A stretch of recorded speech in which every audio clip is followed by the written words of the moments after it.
This presentation focuses on the next component of the SIOP model, strategies. So to offer some background, we know that teachers may observe English learners lower English proficiency and misjudge it as a symptom of poor or underdeveloped learning strategies. So that just means that because our English language learners don't have the language proficiency, oftentimes teachers will think that, oh, they just don't have the learning strategies, or that those learning strategies aren't completely developed yet. So it's important that teachers teach and provide practice with a variety of strategies that facilitate knowledge acquisition. All students, including English language learners, benefit from questions and tasks that involve higher levels of thinking. And so this is one of those strategies similar to ones that we've had in the past, where it is really supporting and helping our English language learners, but also other students in the class. So we want to remember that we should be carefully scaffolding instruction for our English language learners and any other groups that might need extra help or extra support, and just offering them that additional support, and then remembering to slowly take it away once they show an understanding or mastery in that. So as English learners develop English proficiency, it's important that their language literacy and content instruction include a focus on learning and practicing a variety of strategies. So the types of strategies that we want to include are cognitive learning strategies, metacognitive learning strategies, and language learning strategies. And so these might be very formal titles that are given to different activities that we do in our classroom.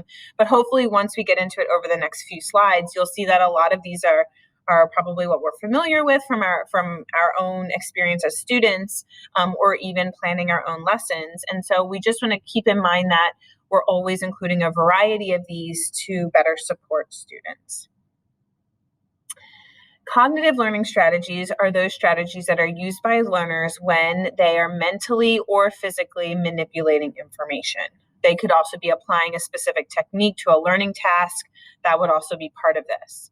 So some examples of this is previewing a story or chapter before reading it, establishing a purpose for learning, consciously making connections with past learning, using mnemonics, highlighting, underlining, using Post-it notes to identify important information, taking notes or outlining information from a chapter, from a reading, rereading to aid understanding. So that practice that often is not stressed, but probably should be, that practice of going back and rereading if you're not quite sure, if you don't understand, or if you missed it. Mapping information with graphic organizers, identifying key vocabulary, identifying, analyzing, and using varied text structures. So the metacognitive learning strategies are those strategies that imply awareness, reflection, interaction. And we know that effective learners use these strategies as an integrated or interrelated or recursive manner. So oftentimes these are encouraged by teachers, but students who really are effective learners are often doing this themselves. And so we want to encourage our English language learners, if they don't have this skill set already, but also any other students, to become, to get into the practice of doing this, because this really does support learning. And also becoming like very much a individual and independent learner.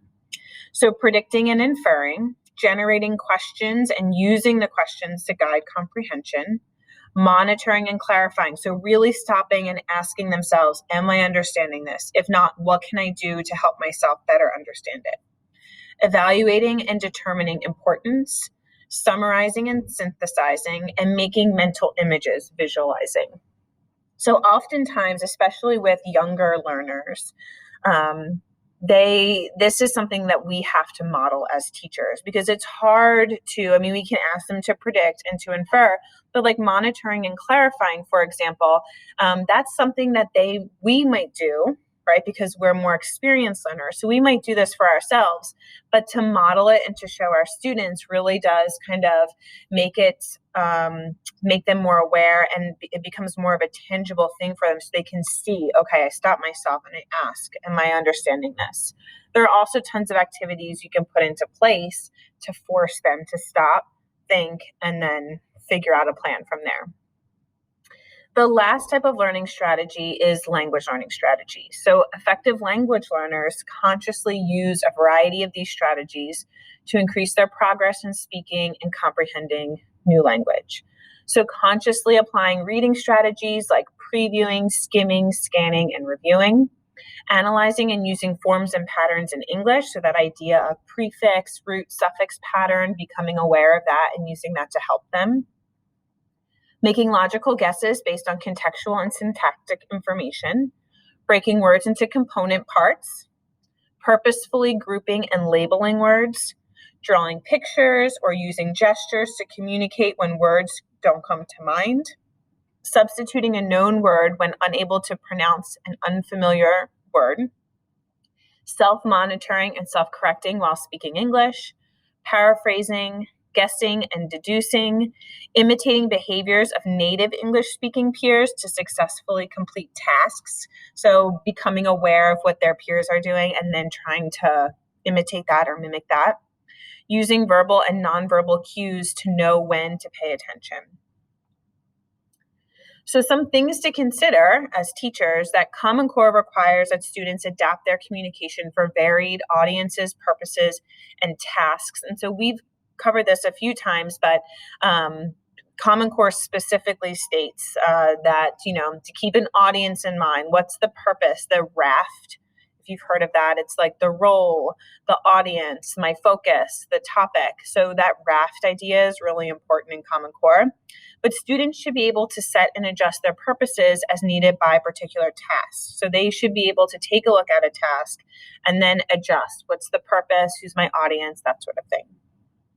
Strategies that are emphasized, learned, and used should be taught through explicit instruction, careful modeling, and scaffolding. So whenever a new strategy is introduced, we want to make sure that we're offering explicit instruction. We're making sure that they know exactly what they have to do. We're modeling for them so they know exactly how they go about doing it, and scaffolding, so including those supports if needed so that they can be successful. Just teaching the strategy on its own is not enough. So learners need different types of knowledge. One of those types is declarative knowledge. So what is the strategy? They need to know what it is. The procedural knowledge, how do I use it? And then the conditional knowledge, when and why do I use it? And this is important so that when they're in situations, again, they can then decide which strategy could best help them. So we're then helping them become more independent by explaining this. It's also important to know students' educational backgrounds and their native language literacy proficiency. So does the student already know this strategy in their home language, but they don't have the English to kind of explain that to us or to use to help them with this? And then also, is there an understanding in their first language that they can use to transfer it to their second language? And just like many of you did in your cluster projects, you've demonstrated just what sort of background information is important to have in mind to understand this. The goal is always for students to engage in various strategies and to work with other students. We know that interaction, and we'll get into that in the next presentation for this week, that interaction is really important. So scaffolding has been mentioned a couple of times in this presentation, and even throughout this semester, but I'll explicitly go through it here. So the zone of proximal development is the difference between what a child can do on his or her own and then what he or she can accomplish with the assistance from a teacher or some other experienced individual. So that assistance that's provided is called scaffolding, right? It's a support that's given. Also, scaffolding is not just implementing the support and then, okay, the student's good to go. They know how to do it now. They have this extra support. I'm good. It's also a gradual release of responsibility. So even though that scaffolding's in place, then we want to make sure that we slowly take it out as needed so that that student can then complete the task without the scaffolding eventually. So there are three types of scaffolding. There's verbal scaffolding, procedural scaffolding, and instructional scaffolding. So verbal scaffolding is when we're prompting, questioning, and asking students to elaborate, to move them from a higher level of language proficiency, comprehension, and thinking. So paraphrasing, using think alouds, reinforcing contextual definitions, providing correct pronunciation by repeating students' responses back to them, eliciting more language and information from students. All of this takes them and then slowly moves them to a higher proficiency, a higher level there.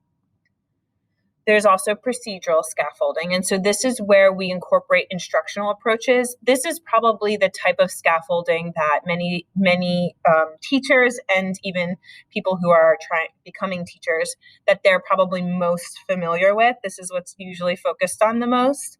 But to keep in mind that there are these other types too. The verbal scaffolding is really helpful also. So in this one, we're using an instructional framework that includes some sort of explicit teaching, modeling, or guided and independent practice. The expectation is always eventual student independence. And so we have to remember that it's not a permanent support. It's something that we take away when they're ready. Small group instruction in which students practice a newly learned strategy with another more experienced student. So grouping very strategically can also be a procedural scaffold. And partnering or grouping students for reading and content activities with more experienced readers, assisting those with less experience. And this idea of grouping will also be mentioned in the interaction presentation. So the last scaffolding technique is instructional scaffolding. This is where we provide English learners with access to content and language concepts. So there's graphic organizers are used as a pre-reading tool to prepare students. We can also use to illustrate the chapter's text structure. So whether it's comparative or chronological, this is important with Common Core since there is a focus on different text structures. They could also model completed assignments. So when you're showing a student, and this was, I believe, mentioned with our last week's lesson, but when you show a student the sample product, they have a clear picture in their mind of what they're going to have to do, what that goal is so that they can get there, which is really helpful. So there are also some teaching ideas for these strategies. There's digital storytelling, directed reading thinking activity, and this is what was included in last week's coursework. There's a website for that. There's Sweepers, which is mostly for expository text, where they survey, question, predict, read, respond, and then summarize. There's GIST, generating interactions between schemata and text. Graphic organizers, and then reciprocal teaching, where they're predicting, questioning, clarifying, and summarizing.